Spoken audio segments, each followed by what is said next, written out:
Okay, welcome back to Acting Scared. Tonight we're watching one of my favorite horror comedies, Zombeavers. Yes, Zombeavers. I forgive you if you've never heard of it. Didn't get a lot of press, but this is a fun, goofy horror movie. But like with any comedy or horror, its impact relies on the actor's ability to take the circumstances of the story seriously, no matter how fantastical or ludicrous. My friend told me I can't shit in this house anymore. John Mayer and Bill Burr as the truck drivers. Bill Burr plays himself, and it's perfection. Mayer doesn't really stand out, but he's comfortable and believable. Honestly, I'm impressed he can keep a straight face listening to Bill, who I have to assume is just talking off the dome. Hey man, you see that deer up there? Yeah, I see. I don't think you do.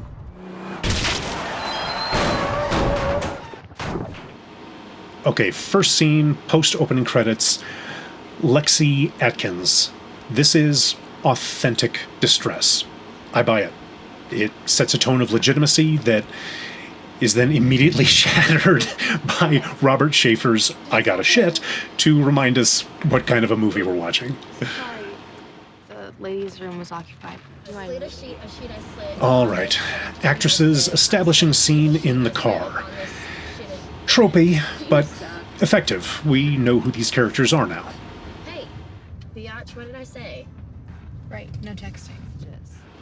Rachel Melvin does a lot of head acting in this scene. I don't think it's a character choice because we don't see this later in the movie. The head acting can be sort of a nervous energy response, similar to the I don't know what to do with my hands.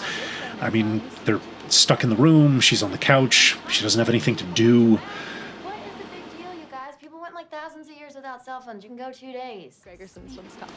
Overall, I think all three actresses do a pretty great job considering what they're working with.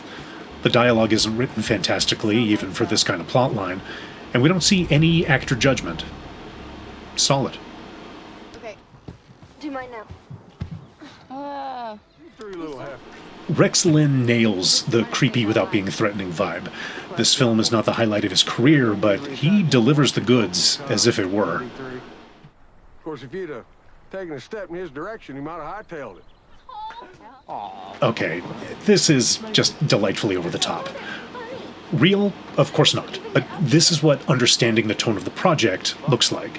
This movie overall is a good example of this concept. They all know what movie they're making, and everything fits as far as creating this world. Mary said that it's just girls' night. Mary wants to just be with her vagina all weekend. Okay, Zombeavers becomes a horror movie at about the 27-minute mark. Lexi Atkins in the bathroom, white underwear against wood-paneled walls. It really gives the 70s slasher throwback vibe. It's a nice tribute. Her reaction to the Zombeaver, not excellent. The quick shots keep it moving, so we're more focused on the puppet than her reaction. But the crying in the aftermath feels much more authentic to me. Sit down, calm down. What's wrong? Tell me what's wrong. Jesus, dude, really? Fucking pussy. Shut up. Being a bitch. Just being a little bitch about it.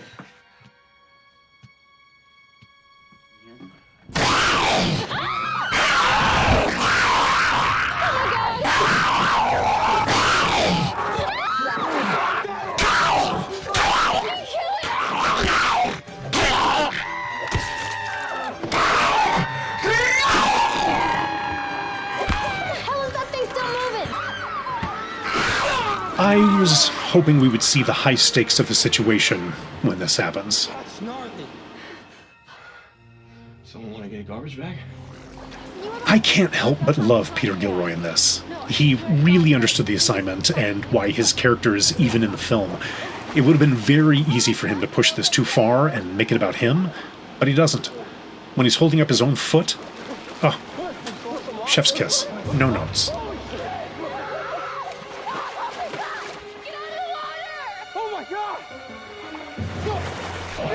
Jake Weary actually shines in this moment. You can see the struggle for survival in his eyes, which is impressive when you consider that he's either reacting to little beaver puppets or to nothing at all. Well done, Jake. Sex. This is the same one from the bathroom. You like on steroids or something? Mary doesn't look like a baseball player. I don't know, Zoe. I mean, how could it still be alive? It isn't. What? It isn't alive. Are you saying what I think you're saying? All right, enough talk. What are you doing? Not personally a fan of Hutch Dano in this movie. I can't put my finger on why. I mean, his character's an asshole, and I believe him in it.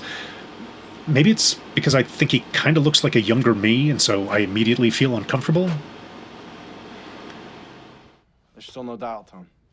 What, did the beavers do it? For all we know, the dial tone wasn't even on to begin with. Okay. And look, I am sorry. Okay, wait here. I'm gonna go check it out. Be careful. Hello? There's no one here. What are you doing? There's guns and one axe.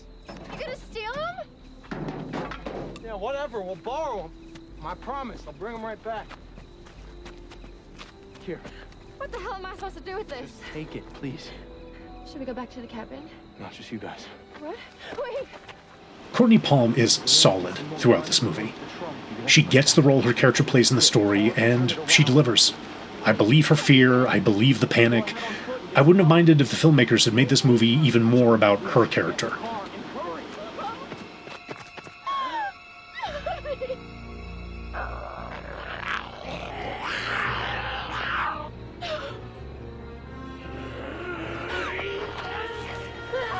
Okay, this greatest bad special effects I've seen in a long time. Just Looks like you're hemmed in a little bit. Let's take my truck. We have to see my boyfriend.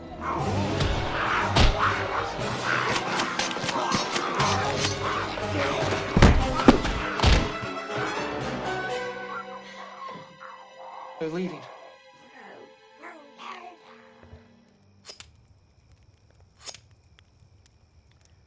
When was the last time you picked up an actual book?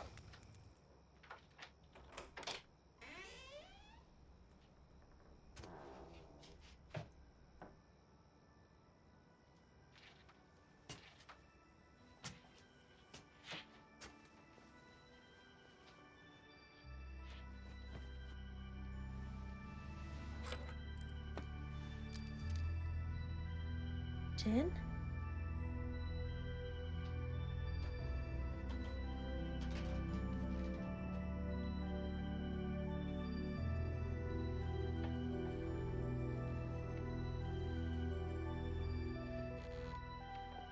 You never cared that Sam cheated, did you?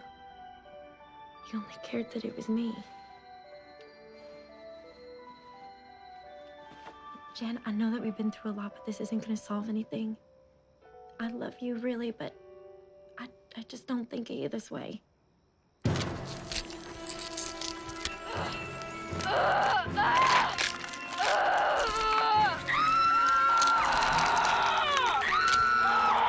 Lexi's transformation into a zombiever, delightful. Rachel Melvin's reaction, less so. This is horrific. It's happening to your friend. It's happening inches from your face.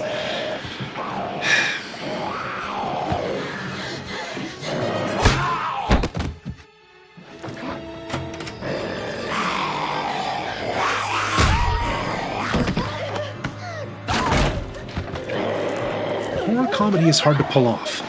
I feel like the filmmaker really has to understand both genres, but fully commit to one.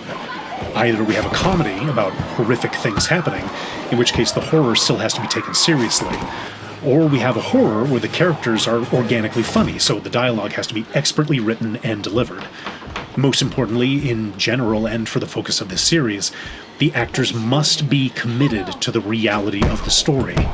Few comedies are actually funny if the actors are trying to be funny, and no horror movie is going to be engaging, let alone scary, if the actors aren't committed to the circumstances.